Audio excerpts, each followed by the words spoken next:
एक शांत गांव सोमरसेटशायर में एक बड़े और दयालु जमींदार स्क्वायर ओनलवर्दी अपने घर पैराडाइज हॉल लौटते हैं। वे अपने बिस्तर पर एक नवजात शिशु को पाते हैं जो बिना किसी नाम पते के छोड़ दिया गया होता है। इंसानियत के नाते वे उस बच्चे को अपनाते हैं और उसका नाम टॉम जोन्स रखते हैं। जल्द ही शक जाता है जेनी जोन्स कथित मां पर, जो एक नौकरानी और पढ़ी लिखी लड़की होती है। हालांकि वह कभी इस बात की पुष्टि नहीं करती, फिर भी उसे घर से निकाल दिया जाता है। टॉम को ब्रिजेट, स्क्वायर ओनलवर्दी की बहन, के बेटे ब्लिफिल के साथ पाला जाता है। टॉम स्वभाव से सच्चा, दयालु और शरारती होता है, जबकि ब्लिफिल चुपचाप, ईर्ष्यालु और कपटी बनता जाता है। उनके शिक्षक थ्वैकम, धार्मिक कट्टर शिक्षक, और स्क्वायर, नैतिक दर्शन शास्त्री, ब्लिफिल का पक्ष लेते हैं और टॉम को नैतिक रूप से भ्रष्ट मानते हैं, जबकि असल में टॉम गरीबों की मदद करता है, नौकरों के लिए खड़ा होता है और दिल से नेक होता है।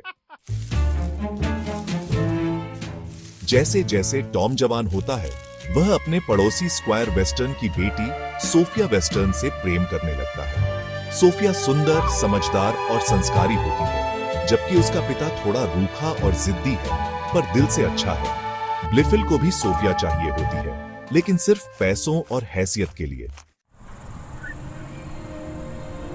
फिर ब्रिजेट, ब्लिफिल की मां, की मृत्यु हो जाती है और ब्लिफिल टॉम के खिलाफ षड्यंत्र रचता है। वह मॉली सिग्रिम, गांव की लड़की, से टॉम के संबंधों की झूठी कहानियां बनाता है। स्क्वायर ओनलवर्दी, पालक पिता, का टाइनम पर विश्वास उठ जाता है और वह उसे घर से निकाल देता है। टॉम दुखी होकर सफर पर निकल पड़ता है। दूसरी तरफ सोफिया अपने पिता के जबरदस्ती के खिलाफ विद्रोह करती है और लेडी बेलास्टन, चाची के पास लंदन भाग जाती है।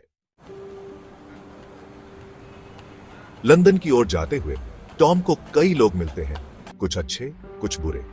ऑप्टन इन नामक सराय में उसकी मुलाकात मिसेस वॉटर्स, असल में जेनी जोन्स, टाइनेनम की कथित मां से होती है, जो अब बदल चुकी होती है। वे दोनों करीब आते हैं, लेकिन तभी फिट्जपैट्रिक, एक ईर्ष्यालु पति, वहां आ जाता है और उसकी टॉम से लड़ाई हो जाती है। टॉम को गलतफहमी में गिरफ्तार कर लिया जाता है। उधर सोफिया को भी कठिनाइयां झेलनी पड़ती है। लेडी बेलास्टन, चाची, खुद टॉम को चाहने लगती है और सोफिया को उससे दूर रखने की चालें चलती है।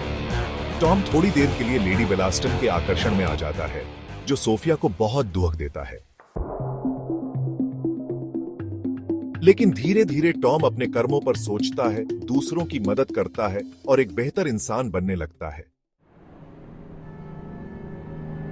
लंदन में कई सच्चाइयां सामने आती हैं। टॉम जेल में बंद होता है और उसके ऊपर मुकदमा चलता है। लेडी बेलास्टन और अन्य लोग सोफिया को उससे दूर करने की कोशिश करते हैं, लेकिन अब सोफिया समझदार हो चुकी होती है और टॉम की सच्ची भावना को पहचान लेती है। स्क्वायर वेस्टर्न, सोफिया के पिता, लंदन आता है और पहले तो जिद करता है, लेकिन धीरे धीरे टॉम को फिर से पसंद करने लगता है, खासकर जब उसे ब्लिफिल की सच्चाई पता चलती है।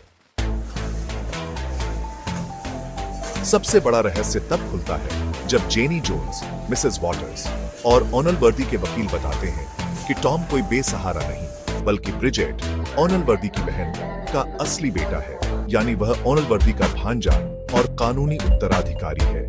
ब्लिफिल, जिसने यह सच छुपाया था, बेनकाब होता है और ओनलवर्दी उसे अपनी जिंदगी से बाहर कर देते हैं। अब टॉम पूरी तरह परिपक्व हो चुका होता है। वह सोफिया से माफी मांगता है, अपने सारे गुनाहों को स्वीकार करता है और उससे सच्चे दिल से विवाह करने की इच्छा जाहिर करता है। सोफिया भी उसकी बदली हुई सोच और सच्चे प्रेम को देखकर उसे माफ कर देती है। ओनलवर्दी अब टॉम को अपने उत्तराधिकारी के रूप में स्वीकार करते हैं और अंत में सब मिलकर एक खुशहाल जीवन शुरू करते हैं। सच्ची नैतिकता का मतलब सिर्फ बाहरी धार्मिकता नहीं है, बल्कि दिल की अच्छाई, भावनाओं की सच्चाई और दूसरों की मदद करना है। पाखंड बनाम सच्चाई को उजागर किया गया है। ब्लिफिल, थ्वैकम जैसे लोग जो दिखावे में अच्छे हैं पर अंदर से बुरे। प्रेम, गलती और माफी के माध्यम से इंसान के सुधार की प्रक्रिया को दिखाया गया है। वर्ग भेद और वंश पर सवाल उठाया गया है। एक माना हुआ अनाथ असल में हीरो बनता है। टॉम जोन्स सिर्फ एक अनाथ की कहानी नहीं, बल्कि एक इंसान के आत्मिक विकास की यात्रा है। यह दिखाता है कि इंसान गलतियां कर सकता है, लेकिन अगर वह दिल से सुधरना चाहे तो उसे प्रेम, सम्मान और सुख मिल सकता है। The novel is divided into 18 books, followed by a conclusion. Each book contains several chapters, and the entire work has over 300 chapters in total.